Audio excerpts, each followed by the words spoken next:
All right, happy Thursday, everybody. Ryan Hyatt with you here in the Arctic Air Studios. Gonna have a lot of fun tonight. Do you believe in miracles? Yes.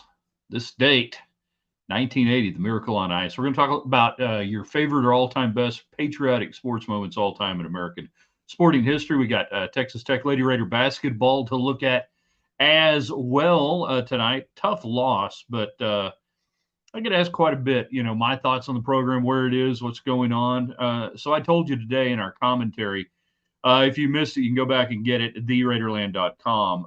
But basically, nutshell, yeah, the program is in the right hands with the right people at the right time right now. So we've got that going on tonight. You can get us on the United Supermarkets chat lines on Twitter and on YouTube. And for our friends on Facebook, you know what to do. The early arrivals, let us know the audio is good, the video is good. Give us thumbs up. Then start sharing this. Invite some people in. All right. There we go. We'll simultaneous sip. There's Scott Adams.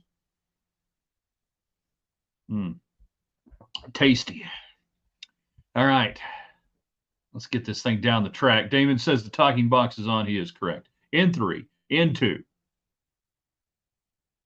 Good evening, West Texans, all you good, fine, friendly folks out there who wish you were. I'm Ryan Hyatt, theraiderland.com, where you start your day. Check out those morning hot links every day. We have fun putting those together, our questions of the day, either or Thursday today.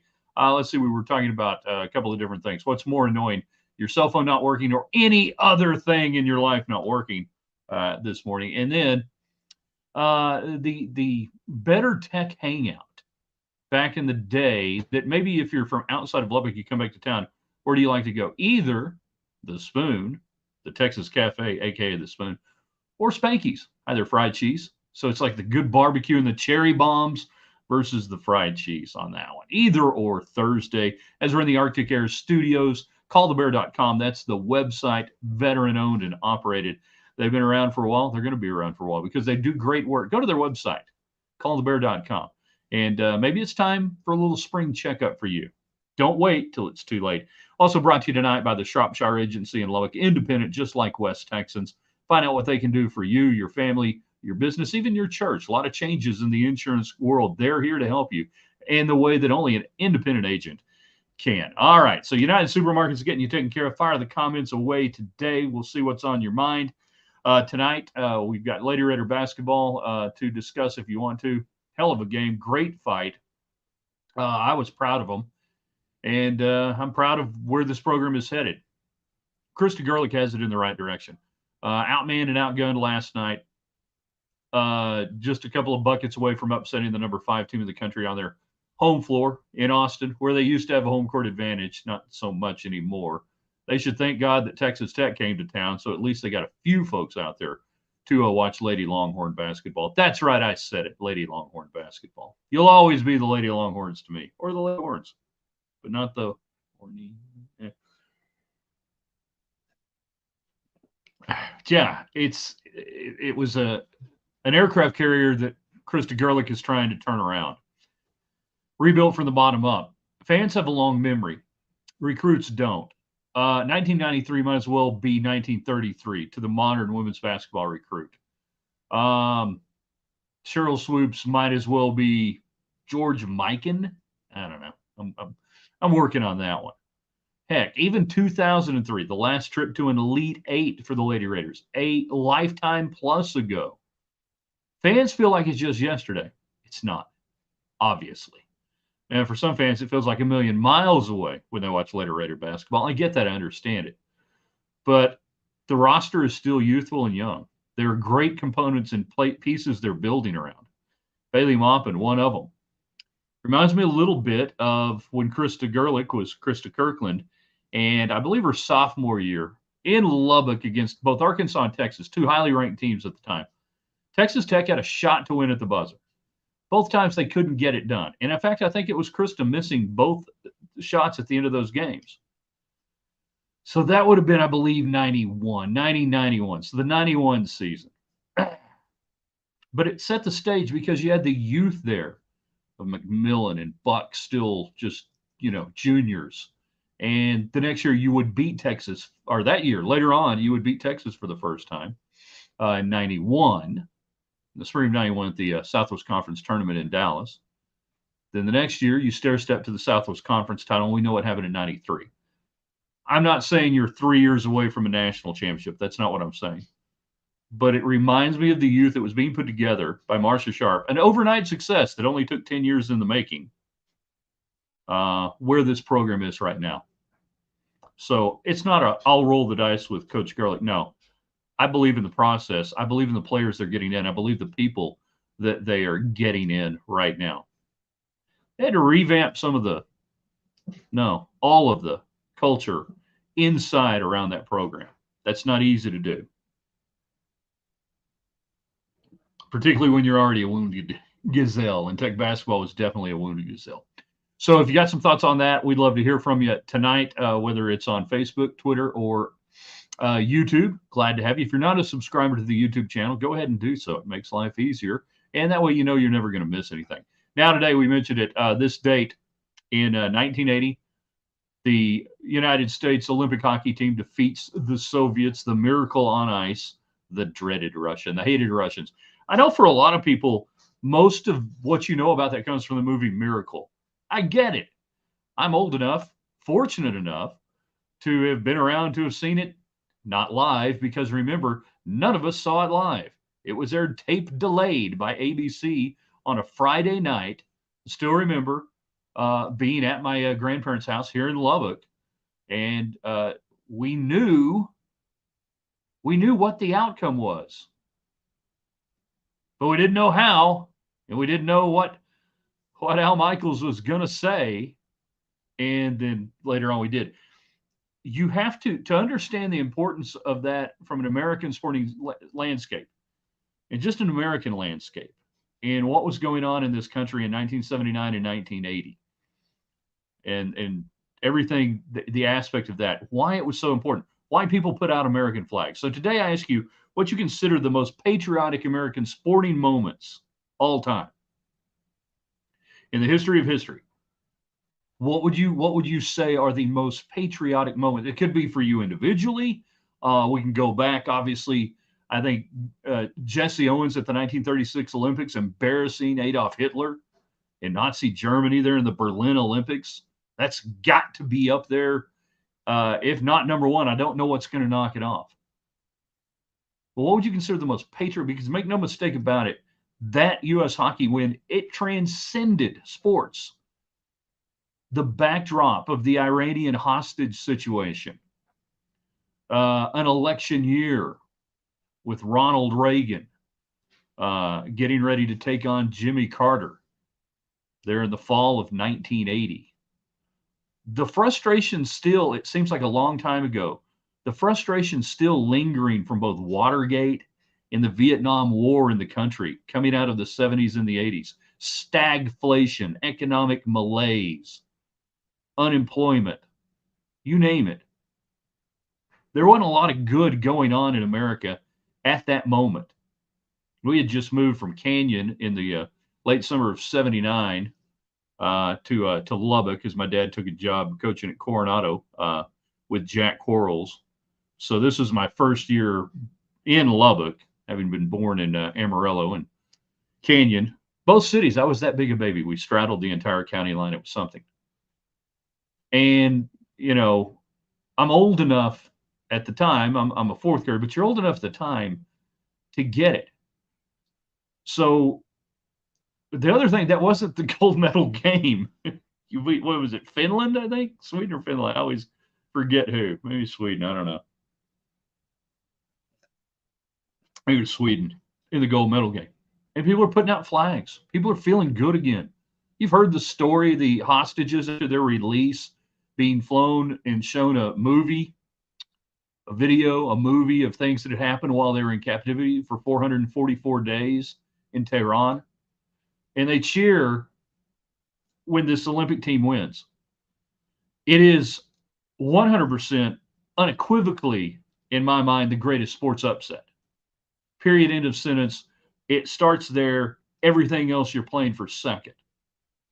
But tonight you can give me, and CJ, I remember it well, just gave chills of pride. Yeah, it was almost incomprehensible.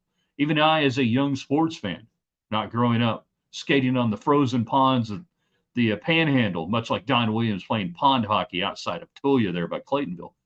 You didn't have to be a hockey person to know how great the Soviet Union hockey team was and how they destroyed NHL teams and all-star teams. And they were as good as it got. And here were a bunch of amateur, truly amateur kids. And again, I know a lot of you know the story from the movie, skating on broken, borrowed skates, many of them without laces in the skates. And improbably, it was. And they did it. And America needed it at that moment. So, if I'm building the most patriotic sports moments of all time, I think Jesse Owens won. Then I'd go Miracle on Ice, a very close second. Two different times, two different eras, both of them transcending sport when they do it. Now, then there are other, patriotic moments and everything else. Yeah, it's a really good movie. It's a, relationship movie masquerading as a sports movie. Kurt Russell doing a nice job working on that Brooks accent. So give me your favorite American patriotic sports moments all time. And if you only want to confine it to your lifetime, that's fine. Get in thanks to United Supermarkets and Market Street. There's one near you. Be looking this weekend for some great ad specials, Saturdays and Sundays. I always look for the ad specials, particularly in the meat section. A lot of buy one, get one free. What was it? Buy one, get one free chicken tenders last week, I think. I think that was it. You can't around my house. You can't go wrong. You can't have too many tenderloin chicken type tender things lying around waiting to turn into great goodness that my wife is going to cook and then turn that into a Raiderland helmet sticker. So we thank you, United Supermarkets. Stop there on the way home today. 3 large potatoes. 3 large potatoes, please. And then I have to send pictures because the creamer section for coffee is so large at Market Street. I have to take like 3 pictures and send it to my wife, and then she circles which ones to get.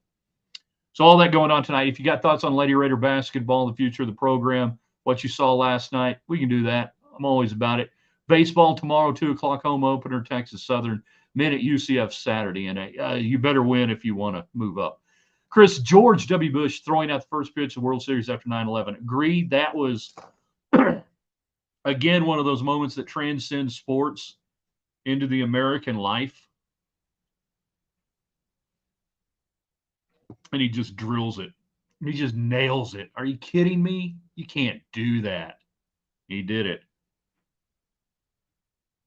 It was just ridiculous watching that in real time.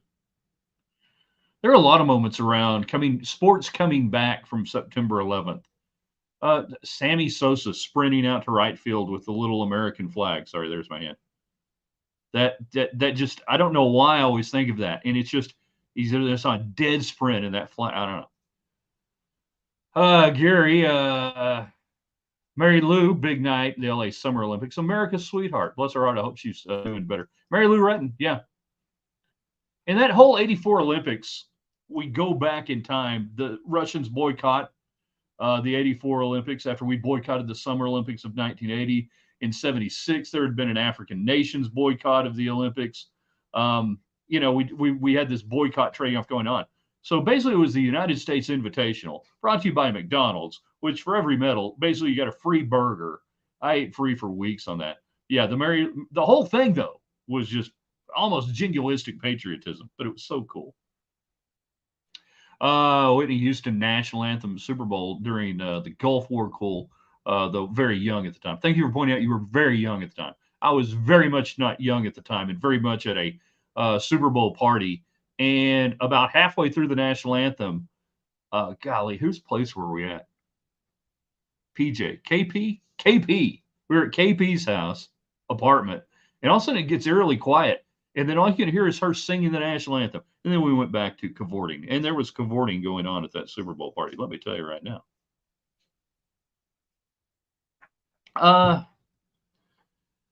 Where do you put the dream team in 92? We had obviously always not sent professionals, got our butts kicked in Seoul in 88. John Thompson, the head coach. It was a horrific moment in USA Olympic history, basketball history. So fine, we'll do this one time. Oh, if you want a college kid, we'll put later on there. And just the total dominance of the dream team I never felt bad for any of them, any of the opponents. I didn't care. Adult me, that's probably the last Olympic moment, whatever, that felt like the old Olympics, that it was still kind of the old Olympics. And even then, you had the break part of the Soviet Union by 92. So you got the unified team, if you guys remember that. Lithuania wearing jerseys painted by Jerry Garcia and the Grateful Dead guys. That was the last Olympics for me. And I'm not surprised we're talking about the Olympics quite a bit. If you're just getting in, most patriotic American sports moments of all time, where would you rank those things? What would you do? The most patriotic American sports moments. What would it be? Lady Raider basketball on the right track. If you didn't hear my commentary, you can go back and listen to it, theraiderland.com. 60 seconds of Raiderland. I'll warn you, you cannot confine me to 60 seconds. It's just kind of a running gag now that it's never going to be 60 seconds. Always remember the dude lighting the cauldron with an arrow from that Olympics. That was not the 80 Olympics. That was in like 92, maybe. That wasn't Lake Placid where they shot the arrow through it. That was later on. That was like in I don't know, Helsinki maybe, or someplace like that. Now, 1984 Olympics, Muhammad Ali, shakily, sadly, lighting the torch. And I knew a couple of people who carried the torch in the torch relay. Shout out Jimmy Ballmer, great corn on a Mustang, wherever you are up in the wilds of maybe Pennsylvania or something these days. Was it Barcelona in 92? Did it have the arrow? 96 in Atlanta. That's right. Muhammad Ali was 96 in Atlanta. Thank you. I don't remember how they lit the Rayford Johnson in 84. Somebody look this up. See if I'm remembering right. Was it Rayford Johnson, the great decathlete from Mexico City or from Rome? Was that 84? United Supermarkets handling a lot of your communication tonight. Bruce is on one. Got to see George H. Bush throw out the first pitch Rangers home opener following the end of the Gulf War. He was a good first pitcher. Dale Jr. winning the 0-1 Firecracker 400 with Mikey pushing for the win. And the emotional, what was the call, Damon? Do we remember the call? Was it Alan Bestwick, I believe, with lessons learned from his father? Dale Jr. takes the lead. And then the cool thing about that, so they're in the 8 and the 15 are in the infield celebrating. And Michael Waltrip had just had a escape hatch put on the top of his car and pops up the top of the roof. It was kind of cool. Because that was around the time, was that before or after Jerry Nadeau's accident? I'm trying to remember. Anyhow. Yes, the Firecracker 400, which should always be on July 4th. It's really NASCAR. How did we screw that one up? We're talking most patriotic American sporting events. I'm curious how many of you guys were actually around for the Miracle on Ice. Remember where you were. It's okay if you don't. We can only be born. I wasn't around for the Jesse Owens experience, so it all evens out. Can there be anything patriotic? We've talked a little bit about coming back from September 11th and some things like that. Does it have to be on an international stage for it to end up being patriotic? Is there anything that can be patriotic within maybe just the NFL or the NBA or whatever? I'm thinking bicentennial year, different stuff. I don't know. Rulon Gardner, great Olympic wrestler, after beating the unbeatable Russian. Arm Kid Tough. Big Rulon Gardner. Out of the old Big Eight, where they wrestled a lot. 92 is the Olympic torch lighting with the arrow. I think we determined that was Barcelona. Just some dude with an arrow, flaming arrow. Let's get this party started. Happened a lot apparently over there. A lot of flaming arrows, if you know what I mean, and I think you do.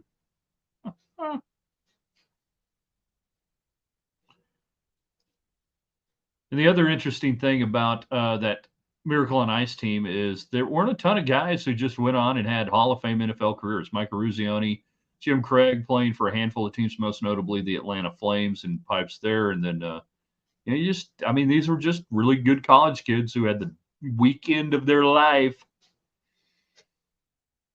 and got it done against a Soviet Union team that went back and they were all summarily executed except for Martin Tretiak. They were scary good. They were scary. Those red uniform CCCP. How did they do it? Still unbelievable. It's still unbelievable, ABC. It was in America. Now, it happened in the afternoon at Lake Placid. But goodness, yeah, we're not going to show that live. I don't know what they would have interrupted. Your evening news, world news tonight.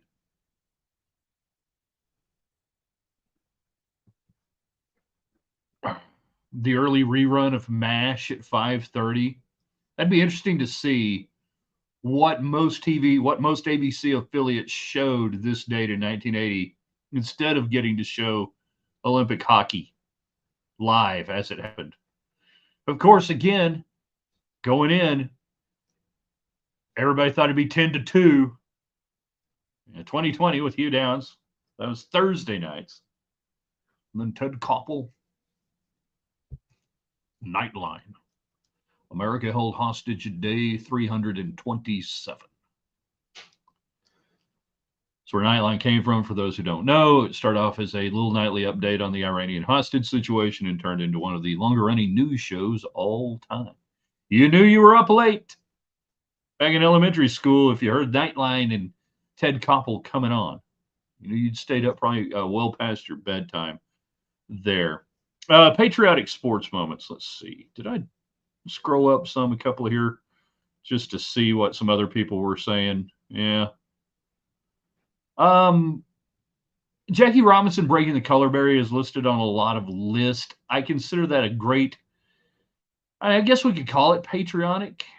I think it's a great moment in American sports. But is it, is it a great patriotic moment in American sports? Now, one that was on the list that I was wondering if anybody would mention was the 1972 basketball team refusing to accept the silver medals after getting absolutely hosed in Munich and getting robbed of the gold medal against the Russians. So that one's on my list as one of the most patriotic moments and painful moments.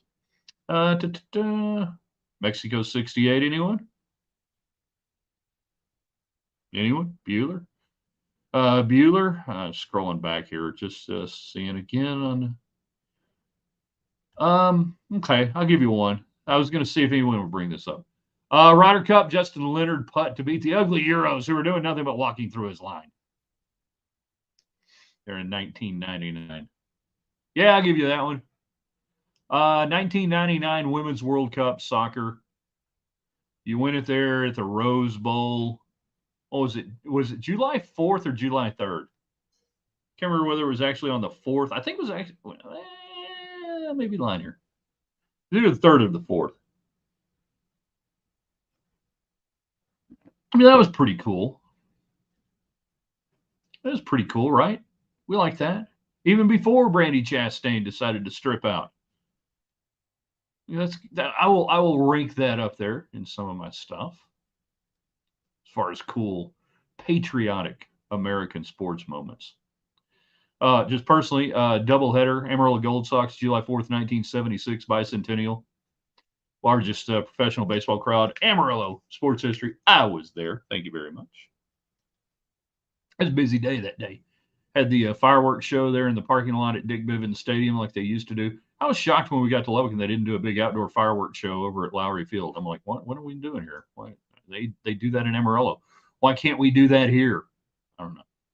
Probably had something to do with the outdated sign ordinance. Justin Leonard. What a great moment. That was fantastic. All right, last chance. We'll get a few more thoughts in. If you missed my commentary, please go see it. TheRaiderland.com. 60 seconds of Raiderland talking about Lady Raider basketball. My thoughts on where the program is and where it's heading. I don't know what we'll be doing tomorrow other than most Texan thing you've done this week. So get ready for that. If you hadn't done anything Texan, you need to go do something incredibly Texan. Tomorrow, maybe kind of a combo Diamond Talk daily broadcast, 2 o'clock first pitch. So we should have everything in the books for Texas Tech in the home opener. So we'll probably be on that. See, do a little Diamond Talk. Brought to you by our wonderful people, Thacker Jewelry. All right, we got to say goodbye first off to the people on Twitter and on YouTube. So we say thank you